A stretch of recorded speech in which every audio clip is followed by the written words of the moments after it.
Ito ang inyong lingkod na nagbabalik upang magbigay ng mga balitang walang bias at pawang katotohanan lamang.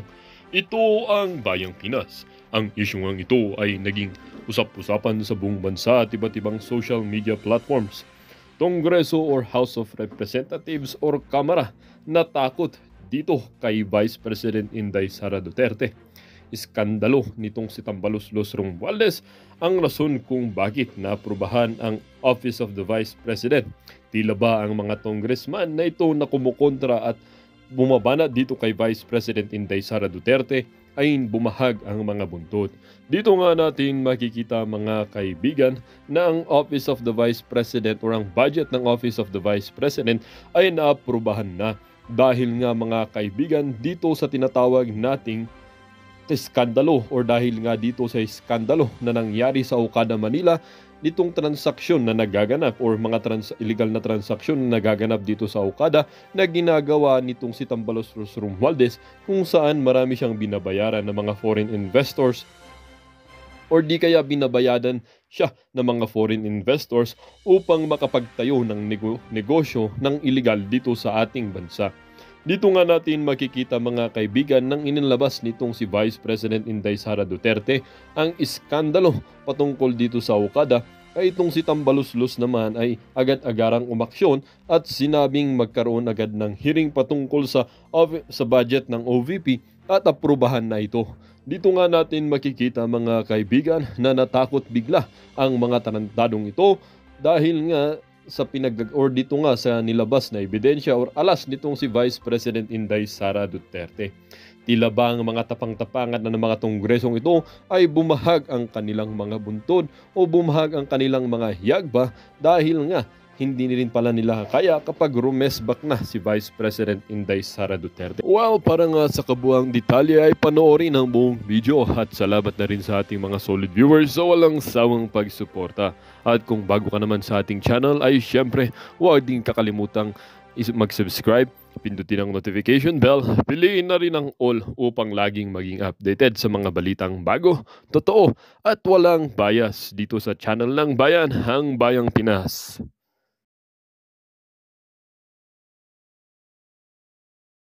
Uusapan natin ngayon, ito po, no?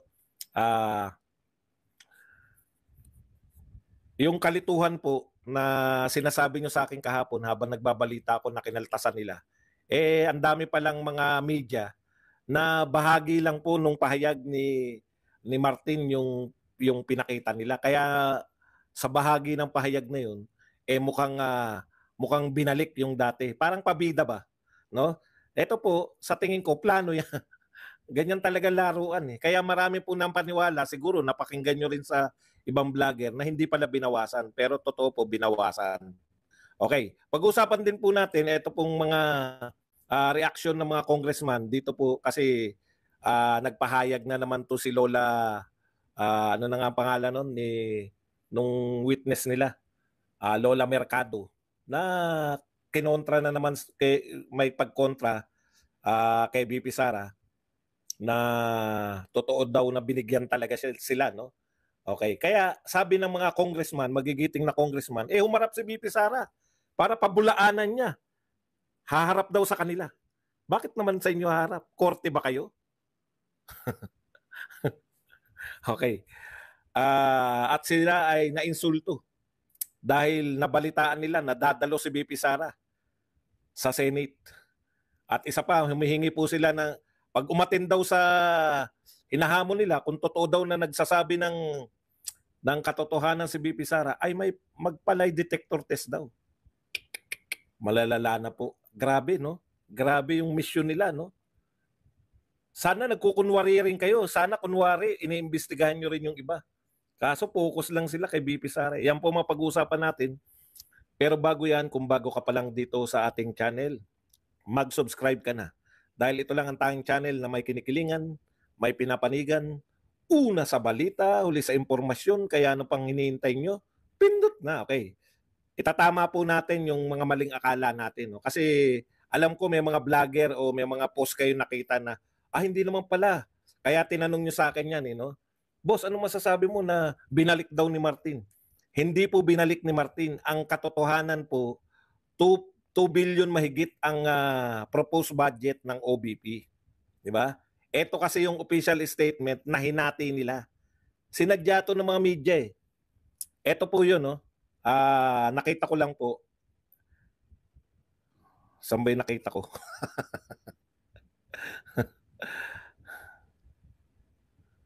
Nawala na. Pero ito yung parte na to yung binabasa nila eh. Pag ito lang po yung pinakita, mukhang lumalabas na hindi nawasan, mukhang binalik. Tignan nyo. Sabi po rito, may ilang miyembro ng Kongreso na nagmungkahi. Ibig sabihin, mahaba tong official statement ni Martin. Pero hinati lang nila appear na mukhang walang kinaltas. Akala nila walang maghukay.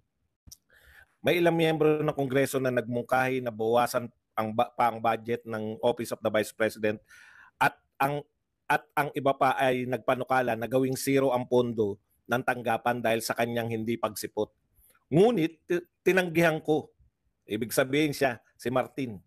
Ngunit tinanggihan ko ang mga mungkahing ito. Naintindihan ko ang mga pagkadismaya, pero naniniwala ako na mahalaga pa rin magkaroon ng sapat na budget ang Office of the Vice President para magpatuloy sa paglilingkod sa ating kababayan.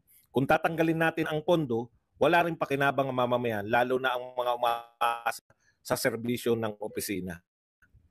Yan. Di ba? So, ang dating sa tao, ang galing naman ni Martin, binalik yung pondo, hindi kinaltasan. Pero pag tinuloy-tuloy nyo po, hanggang doon lang yung pinapakita nila eh. Hanggang doon lang. Pero pag tinuloy-tuloy nyo po, ito po yung sasabihin. Kaya naman, alinsutod sa ating konsultasyon ngayong hapon sa leader ng partido politikal mula sa Nationalista Party, National People's Coalition, National Unity Party, Party List Coalition Foundation at iba pang aming sinunod ang rekomendasyon ng Committee on Appropriation matapos ang kanilang masusing pagrepaso. Ang magiging budget para sa OBP ay 733 million na halos kapareho ng budget ng panahon ni Vice President Leni Robredo. Di ba? Yun po yun, no? Ang ibig sabihin po, kinaltasan niya yung sinasabi niya na maraming umaasa dito, o kinaltasan pa rin niya. So malinaw po yun. Kasi kahapon, nalito ko sa tanong niyo, meron na bang bago? Baka ako yung late eh. Hindi pala. Isang ano lang po yan. Isang statement lang na pinutol ng mga ano ba tawag sa tagapos lang? Hindi sila vlogger, di ba? Yung mga tagapos lang, mga troll. Pinutol ng mga troll para ipakita na hindi kinaltasan. Kasi alam nila nagre-react yung mga tao. O yun po yun, no? Kaya wag po kayong palinlang diyan sa pabida ni Martin. Kinaltasan nila na mahigit kalahati. O wala pa sa kalahati ang naging budget ngayon kasi 2 billion mahigit, 733 lang. Eh si Leni, gusto mo ikumpara lang kay Leni, ilan bang opisina ni Leni? Ilan na natutulungan ni Leni kumpara kay BP Sara? Kaya unfair, di ba? Unfair yung ginawa nilang pagkakaltas. Ngayon, sakit na sakit pa rin sila sa ginawa ni BP Sara na hindi pagdalo sa mga imbitasyon. Sakit na sakit kayo yung ginawa nyo kay BP Sara na pamamahiya, pambababoy, pambabastos.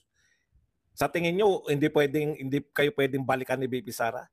Kayo lang yung may karapatan na mambaboy, mamahiya. Nasasaktan kayo kasi binubueltahan kayo ng yung masama yung ginagawa sa kanya, tinapatan niya ng ganti, di ba? You reap what you sow. O baliktad, you sow what you reap. Aanihin nyo kung ano ang inyong tinaniman nyo. Tapos, sakit na sakit pa sila, ayon kay Adjong, personally, he felt insulted nung mabalitaan niya na dadalo sa Senado. Bakit hindi dadalo sa Senado? Ginagalang siya ron sa Senado. Isa lang naman yung umaastang parang congressman do sa Senado. Di ba? Si Miss Punit Ontiveros. Siya lang yung umaastang katulad ninyo. Pero the rest, ginagalang yung kanyang opisina, Office of the Vice President.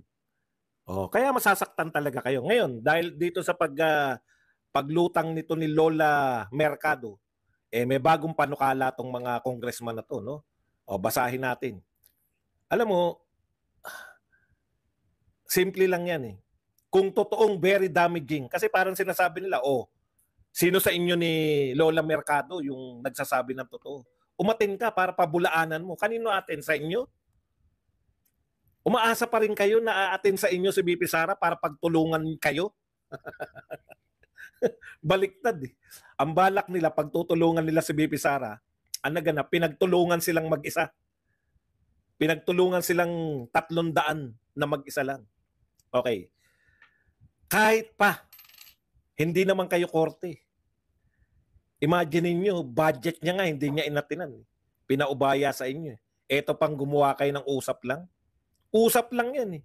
Dahil kung matatagpo, napakinggan na natin eh. Pinarinig ko sa inyo yung usapan ni Jarbil. Finifeed na ni Jarbil. Ang sasabihin na lang ni Lola Mercado, yes, oo, opo. Sinusuhulan po ako. Hindi pa nagawa ni Lola Mercado. Di ba? Mismong testigo nila, hindi mapagbintangan na nanuhol si BP Sara. Tapos paatin ninyo, kayo na mag-akusa sa kanya na manunuhol. Mas wais sa inyo yung Vice President. Nasabi ni BP Sara, ini-impeach nyo ako tapos papayag ako na sa akin kayo kukuha. Bakit nyo iimbitahin? Budget process pa ba yan? Bakit nyo iimbitahin yung Vice President ng Pilipinas? Anong karapatan ninyo? Lumaki yung ulo eh. Kasi akala nila lahat kaya nila imbitahin. Anong meron? May nag-akusa sa kanya, ba't korte ba kayo? Kung matindi pala yung akusasyon, di yun ang batayan nyo para magsampa ng impeachment. Hindi po pwedeng basta-basta ipinapatawag yung mga Vice President. Ano yan, trip-trip na lang? May nag-akusa? Ano ba inakusa? Nakatanggap siya ng regalo? Hindi nga sinabi suhol eh. Tignan nyo po ha. Ang division nila ng bakit pinapatawag si BP Sara. Miski kayo hindi, tignan nyo. Kala mo malaki-malaki. Tapos na po tayo sa malaking-malaki, yung 125. Sinabihan na po kayo ng COA. Ano sabi ng COA? Walang. Allowed po. Inalaw po. Kaya nga nagtaka si Akop. Bakit nyo binigyan ng disallowance? Kulang po ng papeles eh. Hindi na kumibo si Akop. Kahit papano, matalino yun eh. Yung iba, pasa nyo sa amin yung mga pinapapasa ng pinapapasa, yung mga record, yung COA. Kahit naman basahin nyo yung record, COA na nga. Ibig nyo sabihin, kayong mga congressman, mas magaling kayo mag-audit kaysa sa COA. Kung yung COA wala nakitang problema sa kanilang pag-audit, kayo may makikita? Kalokohan. Babalikan kayo pag binigay lahat ng mga papeles na yan. Confidential yan. Di ba? Hindi po ako abogado. Pero alam po ninyo, kakanood natin. Di ba? Para mo mailantad yung mga papeles. Sa Amerika kasi ang daming ano na nga doon? Nakalimutan ko na yung pangalan. Ano na nga yun? Confidential. Pag may tatak na confidential at tinignan mo, may kaso ka. Sa Amerika. May kaso ka nun. Ngayon lahat gusto nyo, pati safe houses. Saan nakalagay ang mga safe house na yan? Titindi nyo. Safe house nga eh. Hindi na safe yan. Pag nalaman ng lahat. Okay. Ito po yung mga binabanggit nila na bakit kinakailangan mag-appear ni BP Sara. Tignan nyo yung mga wordings ha. Siyempre hindi naman nila pwedeng akusahan ng direkta eh. Di ba? Hindi nila pwedeng akusahan ng direkta si BP Sara. Ito ang wordings nito ni Chua. Ito bakit nila papaatinin din? Sa kanya, si Mercado, sa kanya pong salaysay, parang sinasabi. Tignan nyo yung words ni Chua, parang sinasabi. Ibig sabihin, hindi talaga sinasabi ni Mercado. Para lang eh. Tuloy natin. Sa kanya pong salaysay, parang sinasabi niya na hindi lang naman siya It would appear na may mga regional director din at saka mga ibang empleyado na nakakatanggap. Ang ingat sa wordings, di ba? Di ba? Di umano. Kami gumagamit yan, no? Maingat ka sa wordings. Representative Joel Chua. Alam nyo kasi, kung may kaso kayo, talagang dedirektahin nyo, nagnakaw si BP Sara, nang umit, nanuhol. Hindi nila sinasabi yun. Basahin natin kung paano nila. Sa kanyang sa kanya pong salaysay, parang sinasabi niya na hindi lang naman siya eh. It would appear na may mga regional director din at saka mga ibang empleyado na nakatanggap. Duda nga namin, duda lang siya, ito ay galing sa confidential funds na supposedly hindi naman ganun ang paggamit nun. Pinagdugtong-dugtong mo yung hinala. Hinala mo, tansya mo sa sinabi at duda ka. Tanong, pwede mo bang kasuhan ang isang vice president? Kasi po, parang sinabi ng testigo na parang hindi lang siya yung nakatanggap ng parang pera na yan. Duda ko galing yung parang pera na yan na parang tumanggap din yung mga regional director na parang sinabi kasi ng parang testigo namin na parang nagbigay pa rin sa iba bukod sa kanya na parang may kaso. No? Duda ko po, ito ang mga parang mga pinamigay na to sa mga parang director ng regional ay kaduda-duda. Baka ito po ay parang galing dito sa buwakang na confidential fund. Ang tagal nyo nang sinasalang. Si BP Sara, humingi pa kayo ng dutestekum sa COA. No? Tapos, ang magiging kaso nyo lang, parang may kaso siya kasi parang sinabi. Hindi pa kayo tiyak kung sinabi. Ako po tiyak, hindi sinabi na may ibang pinagbigyan. Hindi sinabi na siya'y sinuhulan. Hindi sinabi na ito ay galing sa confidential fund. So anong kaso nyo? Tama yun. Hindi ginagamit doon ng confidential fund. Pero bakit parang lang? Kaya dapat daw humarap si BP Sara para kung sino nagsasabi ng totoo. Si BP Sara, definitely. May papeles ako diyan kay Lola Mercado na yan ay nanghingi ng 16 million. Bibigyan ko kayo. Tataka nga ako rito sa mga media, binigyan na ng papeles, hindi wala naglalagay, di ba? Napunan niyo ba? Meron ba nagpakita sa dyaryo ng letter ng panghihingi ng 16 million ni Lola Mercado? Yan lang ang batayan nyo? Parang lang? Parang sinabi lang? Hindi pa kayo tiyak na sinabi? Ako po tiyak, wala pong sinabi na may tumanggap pang iba bukod sa kanya. Grabe, no? Pababalik, papupuntahin ninyo. Papupuntahin ninyo, isasalang ninyo yung Vice President ng Pilipinas dahil parang budget niya nga, hindi niya intantinan. Sabi niya, bahala na kayo. Kahit isiro niya yan, Vice President pa rin ako. Meron pang patawa talaga rito eh. Ito talaga mga super patawan ng ginagawa nyo kay BP Sara. No? Ito po, basahin natin tong sabi ng mga taga-HOR. Sino ba nagsalita nito? Walang sinabi. The Vice President owes the Filipino people an explanation and an apology. Utang tindi nung salita na yun. Ang Vice President ay dapat humihingi, ay nagbibigay ng paliwanag at humihingi. Meron siyang mag-apologize sa Filipino people. Puta, anong nagawa? Di ba? Ang tindi. Magpaliwanag ka, BP Sara.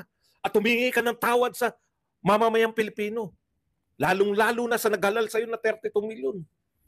Ang tindi siguro ng ginawa ni BP Sara.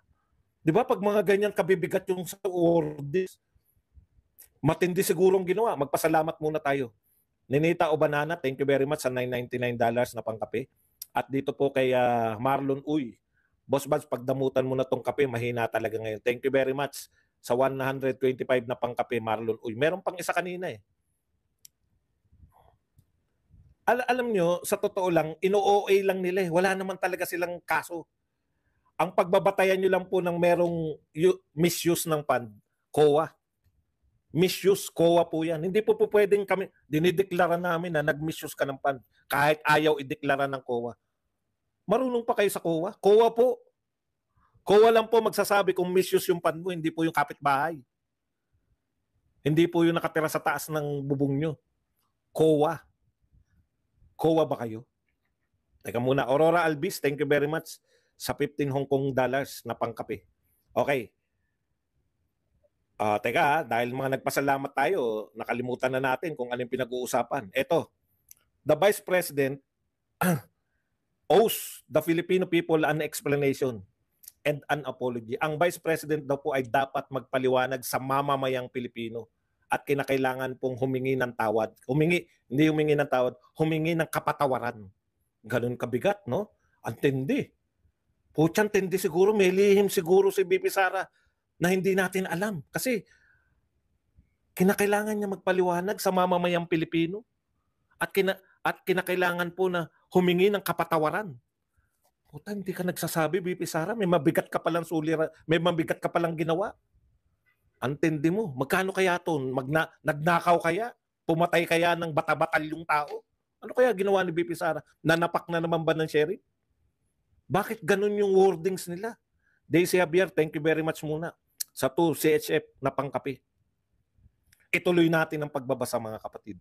The House of Representatives has rebuked Vice President Sara Duterte anew after lawmakers obtained a police report that confirmed she was on a beach early morning, September 23, the day that the office of the Vice President was supposed to defend its proposed 2025 budget at plenary.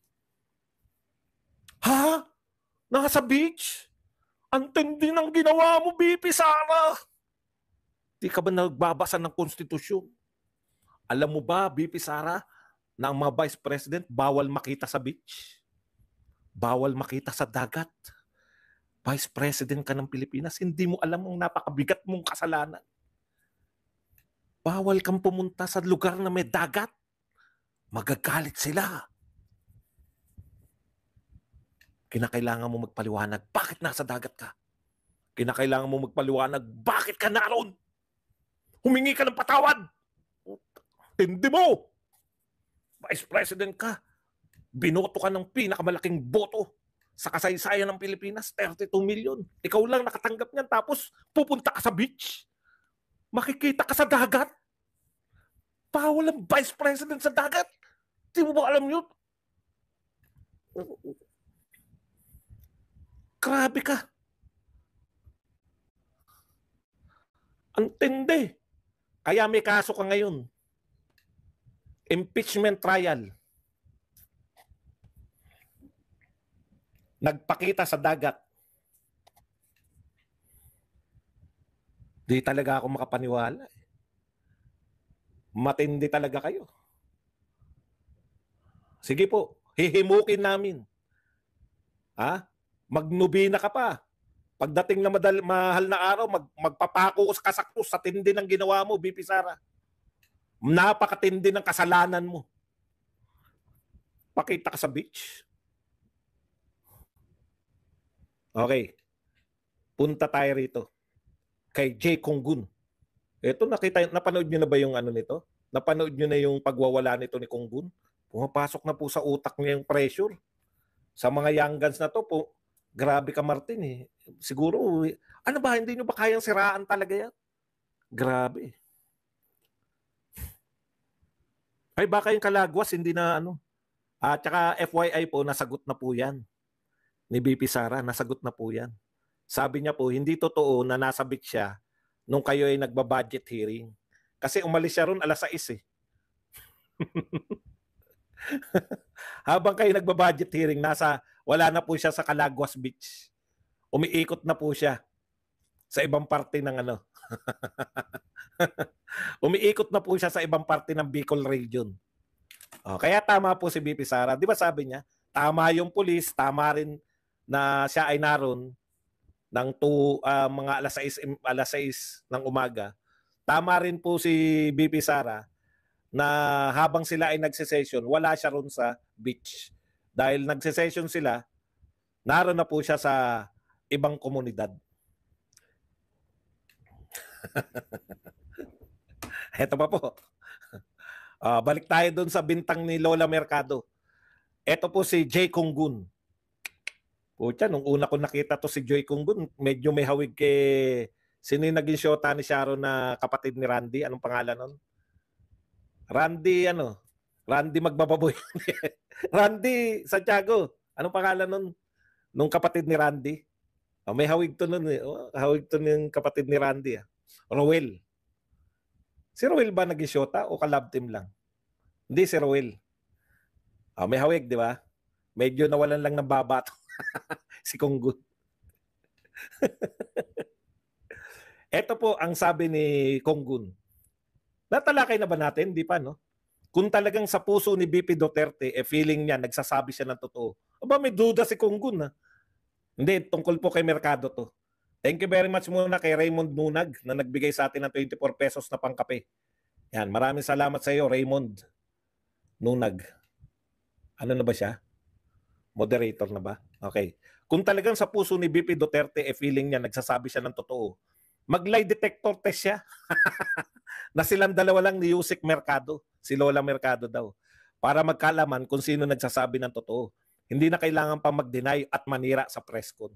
Tindi Lapit mo nga ulo mo kung gun, lagyan kita ng baba para kahawig mo na talaga si Roel. Alam mo, Konggun, no? Ang una kong tanong sa'yo, Tulfo ba apelyido mo? Kasi pag Tulfo apelyido mo, okay lang na maghanap ka ng lie detector test. Tulfo ka ba? O kung hindi ka Tulfo, huwag ka maghanap.